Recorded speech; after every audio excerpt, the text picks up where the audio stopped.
welcome to the Utah Puck Report. It's me, it's your host, Jay Stevens, my good friend Adrian Denny, and we've got a lot to discuss. Let's start with let's not look at the past. Let's start with tonight and talk about the New York Islanders and what we should expect from the Utah Mammoth and what we should expect from the New York Islanders. What's your expert opinion of what's going to happen tonight?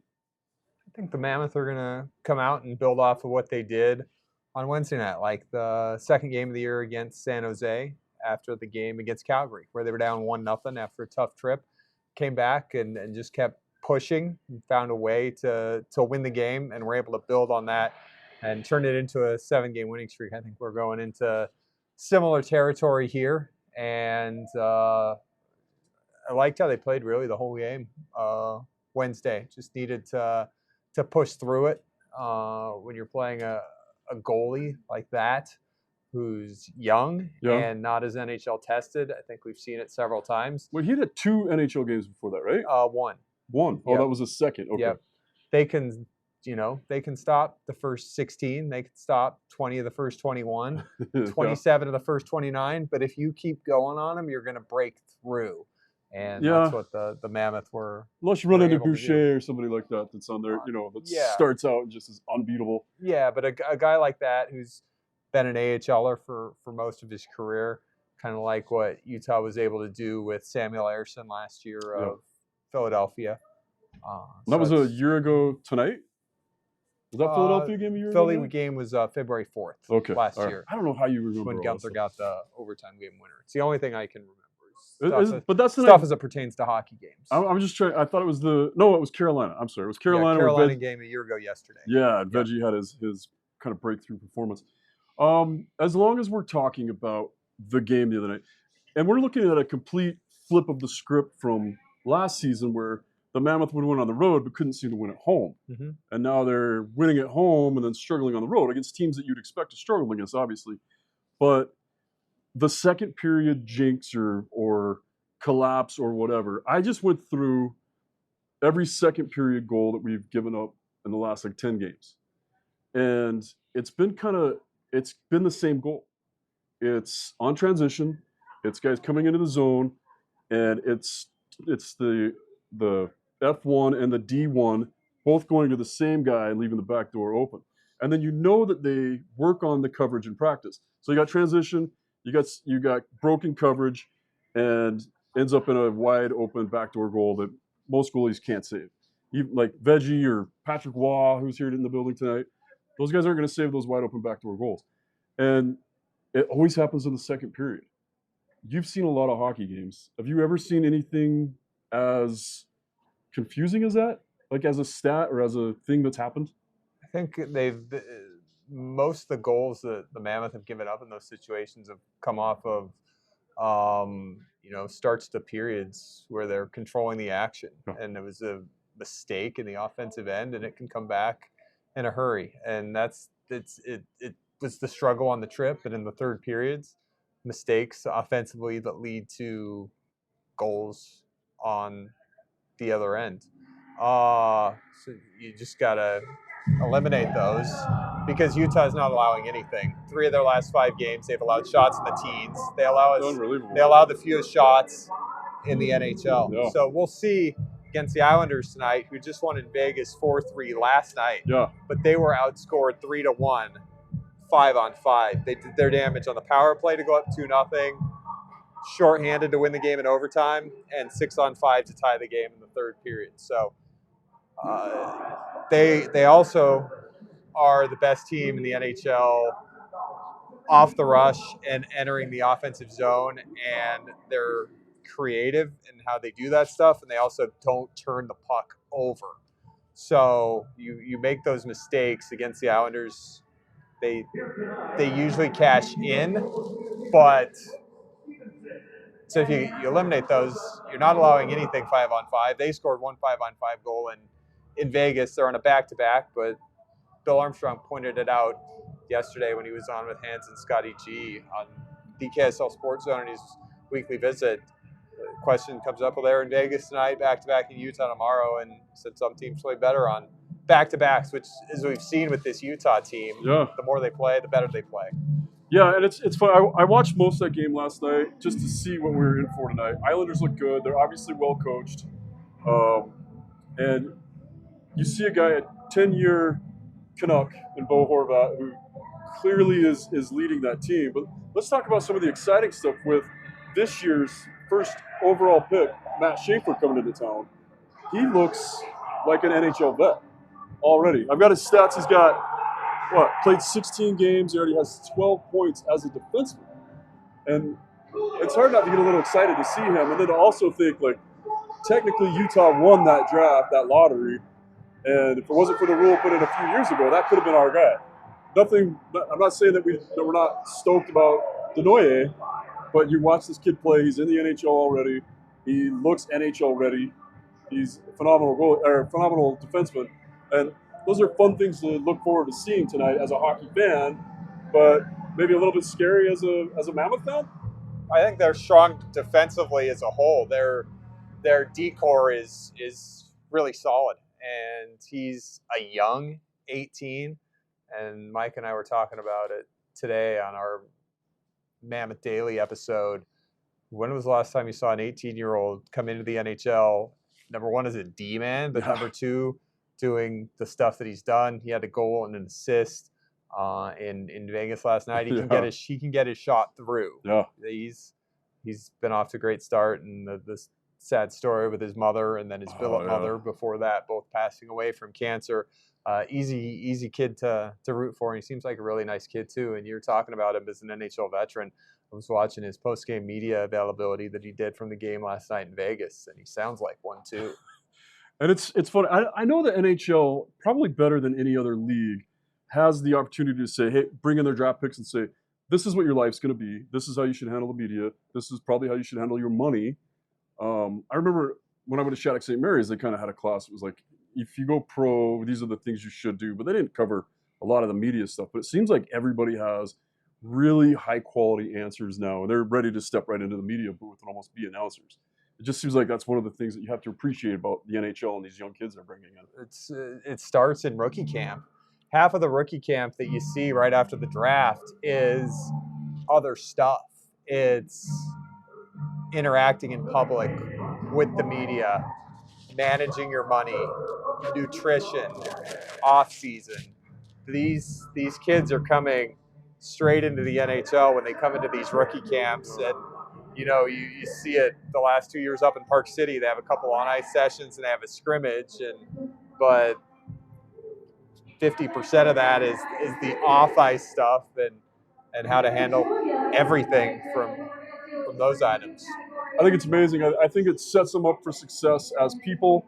I've said forever, I remember sitting with Brian Smith and also with everybody at KSL and saying, the NHL is going to blow your mind when these players come in because they're not NBA players, they're not NFL players. There's zero ego. They love to work in the community. And I always thought it was more of a throwback to, having to be billeted when you're 14, 15 years old and having to be, you're put into somebody else's family. And if you act up, no matter how good you are, if they don't want you in their house, you're probably not going to be able to stay on that junior team, and then that limits your options. So you kind of learn to be grateful and learn how to be comfortable in uncomfortable situations with media, with other families, stuff like that. Just that's my personal take on it. Let's talk about we can talk about some goaltending today. We're going to see Veggie on our side. Islanders on a back-to-back. We'll see Riddick tonight, you think? I think so, yeah. Pretty decent goaltender. Yeah. Flame. Yeah. He's bounced around a little bit, but he's a good goaltender. I think him and Sorokin are kind of neck and neck with the Islanders right now. They both have almost identical stats. They're right about an 89% save average, right about where Veggie's at, which is about 3 or 4% below where you normally want your goalies in the NHL, but it's not always the goalie's fault. I think for us, that puts Veggie, that gives us advantage goalie. I think we have advantage defense, like you said, one of the stingiest defenses in the NHL. And that we haven't even gotten Dursey back yet, who's a core defenseman. But then you start looking at the lines. You saw a lot of mix-up of lines. You saw Peterka get put on a new line. What do you think of that new line combo with Peterka? I liked it. Liked it right off the hop. 2 goals in 2.5 minutes. And I brought it up on Mammoth Daily yesterday. And Bear kind of validated it today when he was talking to the media pregame. The way that Krause, McBain, and Carcone had been playing, they'd been absolutely dominating the opposition in the face-off dot, on shot attempts, on shots, 5-on-5, 5-on-5 goals. And so to put Peterka with your hottest line, does that give Utah 3 of the top lines in the NHL right now? Because we had the top 2 coming into November, and it was just a question I threw out there, and Bear basically said it at morning skate today, the advantage that you have right now with Krause and McBain and how good they've been playing. And then you can put Carcone on that second line, swapping JJ, hadn't scored in 5 straight games, got him going. So it's kind of funny how that works out. And it goes back to that we call Bear the maestro, right? Like you have to figure out the magic mix. Armstrong's going to give you all the best players he can get his hands on, and then you got to figure out how to season them and put them out at the same time. As a coach, like I coached 19 years, little kids, whatever, and I always had to try to figure out who fits where. And it came down to, I don't know, in Utah we don't have the depth, obviously, that you have with the Mammoth.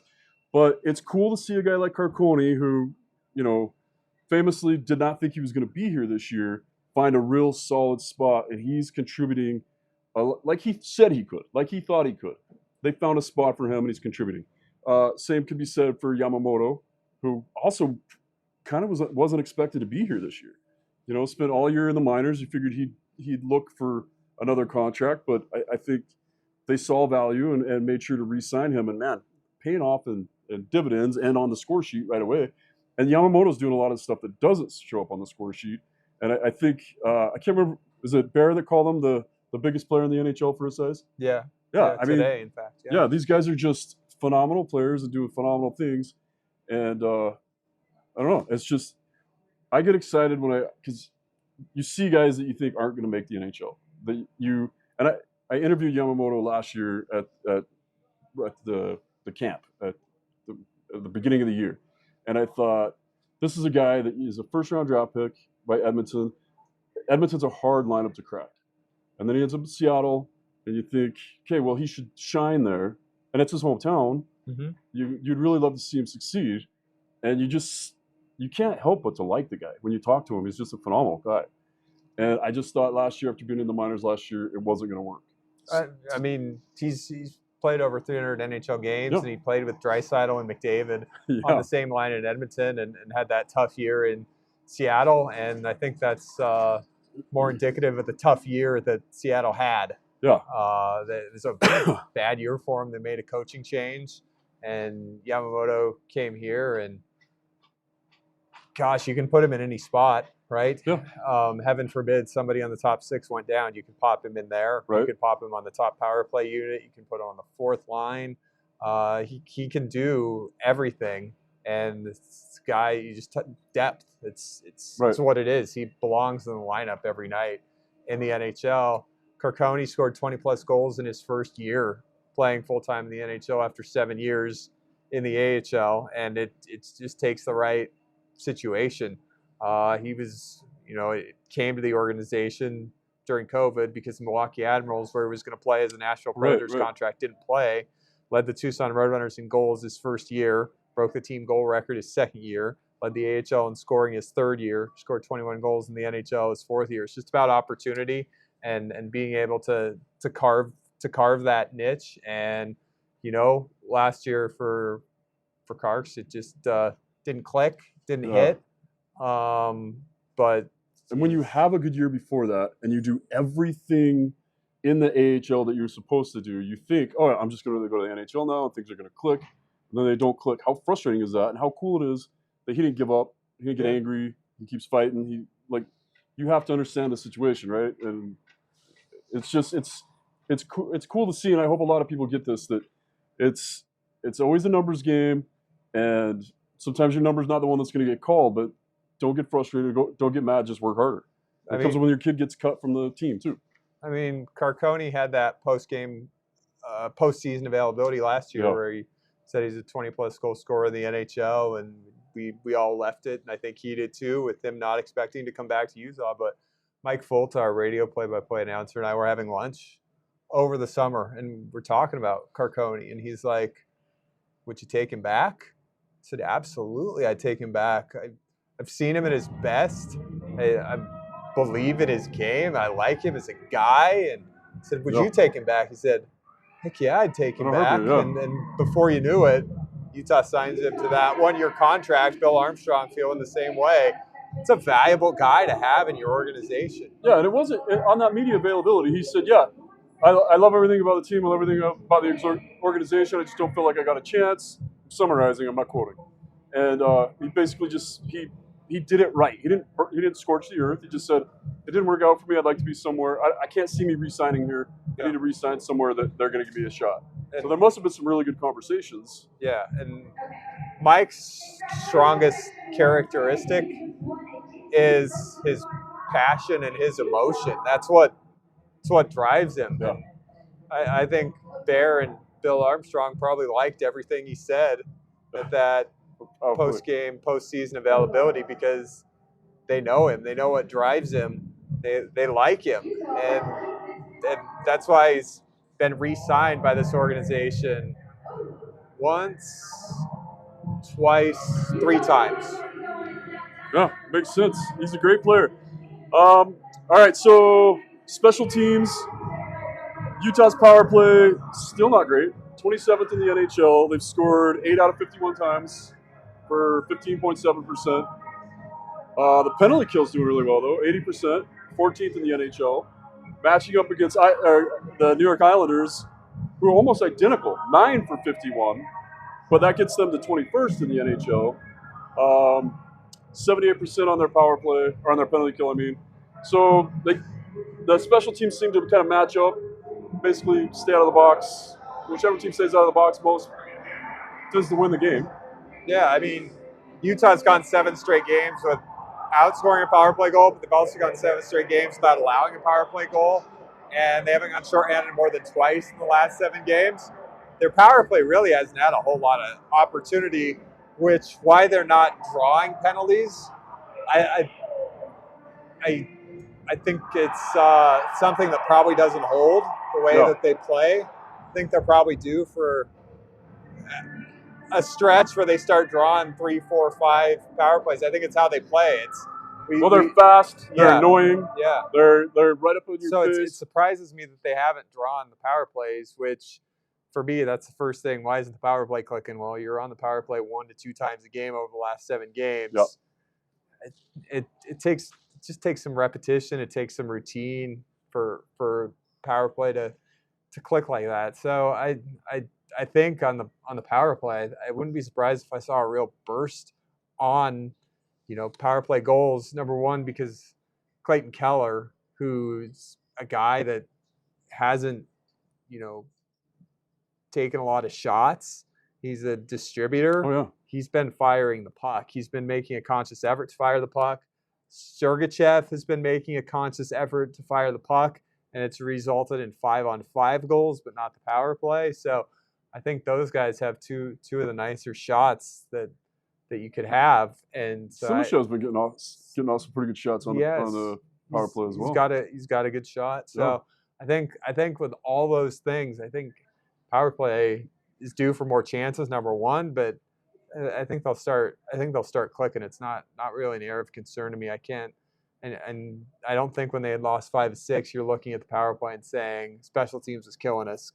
It was kind of a wash. Right. Wasn't really doing anything. If you scored on a power play, you might have won another goal or 2 a game, but I don't watch that power play and think, what's this power play doing? Yeah, and against Buffalo, they had some really good chances. They did have those backdoor shots. One went over the net. One, the goalie got over.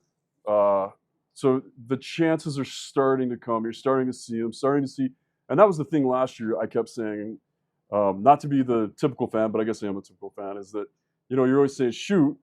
I know, and just so you understand, the power play, you really are working that passing until you get the 2-on-1 advantage somewhere, hopefully down low, so that you can hit that bumper guy in the middle. And with Keller, he fakes the shot so much, or he faked it so much last year that nobody was buying it. So they stopped really going to it to get their stick in front of it. They kept their stick in the passing lane. So last year, I was like, if he just fires one of those a game. They're going to have to respect it. It's like that guy that doesn't shoot the three-pointer in basketball. If he never shoots it, you're not gonna go block it. Mm-hmm. So to see Keller shooting more now, to see Simashev shooting, to see Sergachev shooting, it gives you the hope that it's all going to come together, and we're going to start seeing those advantages one down low, and we're going to start seeing those tap-in goals. Yeah, and when Keller and Sergachev shoot the puck, you know it's the shot you want, right? Because they get it. They have the instinct, the experience that, okay, this is my shot, I'm taking it.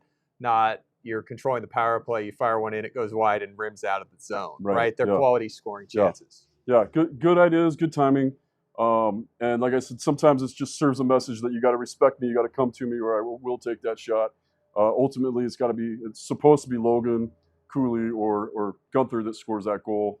The ultimate goal is to work it to them. But so yeah, tonight New York Islanders are in town. As a goaltender, I geek out a little bit about seeing Patrick Roy in town. I've met him several times as an equipment rep, and it was never a great interaction as an equipment rep. So I think I'm going to go into that locker room tonight and interview him after the game. Yeah. Hopefully after they lose tonight. Keep us posted. Yeah. I don't know. It'll be I think that's what I'm going to do. I'm going to go talk to him after if he's available. Knowing him, he might not be. Got to be available. It's the rule. Yeah. Yeah. I don't think he cares about the rules sometimes. He'll be available. I know. He's a pro. He's emotional. Well, he was a pro then too. He's emotional. One time he even called. So I was working for Brian's, and he called and said, "Hey, I want to use your chest pad." So Brian's flies me out to Colorado. I bring him a couple chest pads. We get him set up, and then he's like, "Well, how much are you going to pay me to wear this?" I'm like, "Nobody's going to see it. If you want to switch to all Brian's, because the goalie equipment pays goalies to wear their gear, even if that's what they've worn their whole life. Like, hey, we'll give you something." But Brian's wasn't paying a lot of people back then. But anyway, it was just kind of a weird interaction, I think. Well, no better time than tonight to go start a new, fresh relationship. Yeah, and I'm excited about it. And that's the cool part about being in the media is I get to go interview him now as a different guy and pick his brain. Like, what a great brain to pick. Like, one of the best goaltenders ever play in the NHL. Great. Like, Andre Tourney was assistant coach for him in Colorado for 3 years. I saw his quote today about... And so was Mario Duhamel. Bear's right-hand man the last 20 years was the video coach. So I didn't know that. Yeah. Well, somebody asked Bear about, as a Quebecer, like, what did you think of Patrick Roy? And he's like, hated him. Yeah. Absolutely hated him. Because he was playing for Montreal, not Quebec. Yeah. All right, anyway, so we've got Islanders in town tonight. I'm thinking that Utah kind of has their way. I know some teams play better on the second night of a back-to-back, but I think Utah is a better team. I think Utah's rolling. I think what we saw in the third period against Buffalo is what we're going to keep seeing. I think things are clicking. And I'm going to go 5-3 Utah. I'd like to say 5-2, but I'm going to say 5-3 Utah. And what do you think? You got a guess? 4-2 with an empty net goal being the fourth. Okay. All right, 4-2 with an empty netter. And then Utah goes on the road again for 2. Well, they go Anaheim, San Jose, back home with Vegas. Back home for Vegas, okay. Thursday.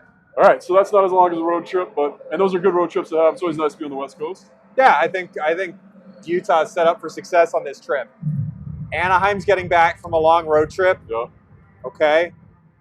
San Jose is peaking. San Jose's right now. Good, yeah. So I think they're going to catch both of those teams at good times to pick up road victories when they're going in playing well.